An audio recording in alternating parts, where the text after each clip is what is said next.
Okay, let's talk a little bit about predicting spontaneity in redox reactions.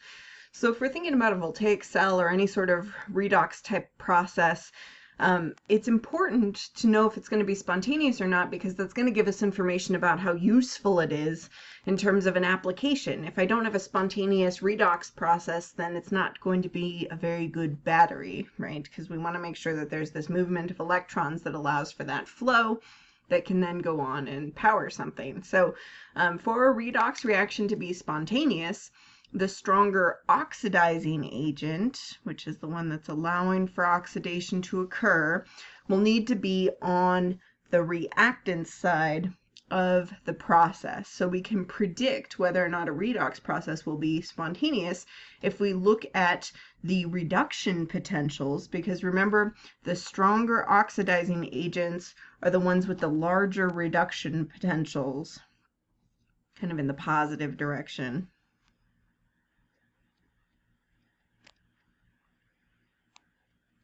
So this is coming from those charts of reduction potentials, these standard electrode potentials.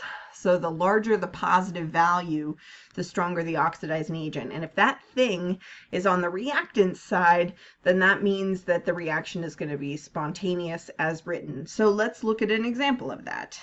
Let's look at copper. If we have copper 2+ ions in solution, and we have our our iodine ions, and we're plating out some copper, and we have our iodine that's going into its diatomic solid form, then is this going to be spontaneous in this form or not? So we need to look at our reduction potentials. So if I look at the table, remember our increasing oxidizing agents, the stronger the oxidizing agents are up here at the more positive values. And then, vice versa, the stronger reducing agents are the greater negative values, if you want to think about it that way, or the smaller values. So if we look at this, we have our iodine, which is the greater oxidizing agent, if it is done as written, right? If we have I2 and we're gaining electrons, if it's being reduced, then it has this particular electrode potential, compared to copper, which copper, when it is reduced, this copper 2+, when we gain these 2 electrons, then it has an electrode potential of 0.34 volts. So if we compare these two, then if the I2 is on my reactant side, if the stronger oxidizing agent is on my reactant side, then this reaction should be spontaneous, which it is not, right? Our I2 is a product, and because this is a product, it's not as written here, it's the flip, it's the reverse, this is going to be non-spontaneous.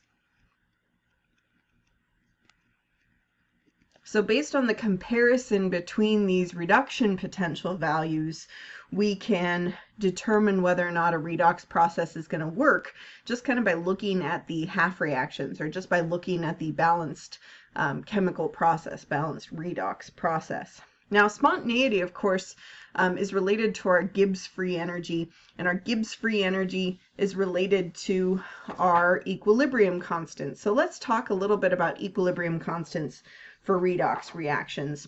Remember that we've said that delta G is equal to the negative N, where N is the number of moles of electrons that are transferred, F, which is Faraday's constant, and the E sub cell, which is the standard potential for the voltaic cell, and that would be the sum of the electrode potentials of your anode and your cathode.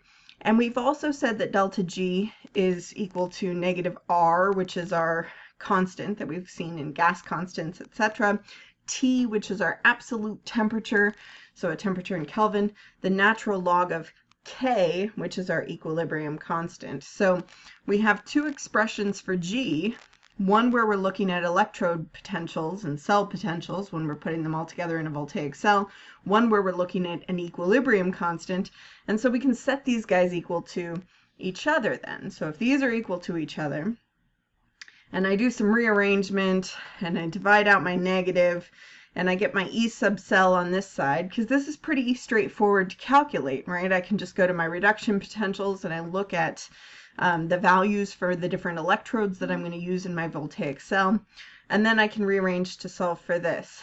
Now I have a lot of constants in here, and if I do this under standard conditions, If I convert my natural log to a log, and I can do that kind of with this expression here, I use my R, which is the constant. I can use T at 25 degrees Celsius because those are my standard thermodynamic conditions. So converted to Kelvin is 298. And Faraday's constant, which again is a constant, if I plug all of this in and convert to this expression here, then I end up with this expression, which is just a kind of a nice, handy, simple expression that relates the equilibrium constant K to the cell potential. And again, N here is the number of moles of electrons transferred. Because that's the name of the game for redox, right? We're losing electrons from one species, gaining electrons from another, and so that transfer of electrons is going to be factored in here. Okay, so this is a really handy expression then that relates our equilibrium constant to our cell potential. So if we have a cell potential that is given, so let's look at our zinc copper cell, which again is one of the most common go-to examples. It behaves so well in experimental conditions. Then we can calculate the equilibrium constant for it. How cool is that? We're relating all of these neat things about redox to all of the stuff that we've built on and talked about with equilibrium prior to. So here's my redox process, and if I was to balance this out and figure out how many electrons are transferred, I know that my N is going to be equal to 2, because my copper is gaining 2 electrons when it is being reduced. My zinc is losing 2 electrons when it's becoming oxidized, so that's 2 moles of electrons that we're transferring. So if we rewrite our expression here, here's my E sub cell is equal to this 0.592 over our N, and then we take the log of our K value, right? So if I'm solving for K, then if I'm calculating my K value, then what I'm really solving for, remember that the expression for K is always going to be the same. It's going to be the concentration of my products, which in this case is just going to be the concentration of my zinc ions. I'm not going to include the copper because it's a pure solid. And then that's going to be divided by my concentration of my copper 2+ from my reactant side. And again, I'm not going to include my solid zinc because it is a pure solid. So my equilibrium constant expression is just looking at the ratio of ions in solution. So the magnitude of this equilibrium constant is going to give me information about which way this reaction is going to go, and kind of the drive of that reaction towards either the products or towards the reactants. So if I plug in my N value here, and I plug in my E sub cell here and do some rearrangement, then I end up with a K value that is equal to 1.6 times 10 to the 37th. So I'll kind of leave you to your algebra there to algebra your way through that. But that is a huge number. So if we were looking at this value when we were first introducing the idea of equilibrium, and we said, well, you have a K value that's on the order of magnitude of 10 to the 37th, right? Then what does that mean? It means I have a lot of these zinc ions in solution, right? There's a huge drive towards the products here. We're expecting this to move very, very strongly towards or favoring heavily our products. And so that's a really useful feature. That's a really useful piece of information, because that means that this redox reaction really wants to happen in the way that we've written it. Okay, so we're relating this back to our equilibrium concentrations. We're relating this back to our equilibrium constants.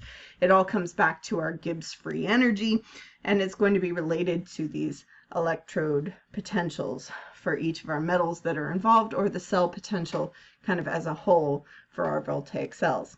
As always, if you have any questions on this, don't hesitate to reach out. Otherwise, I will talk to you again soon.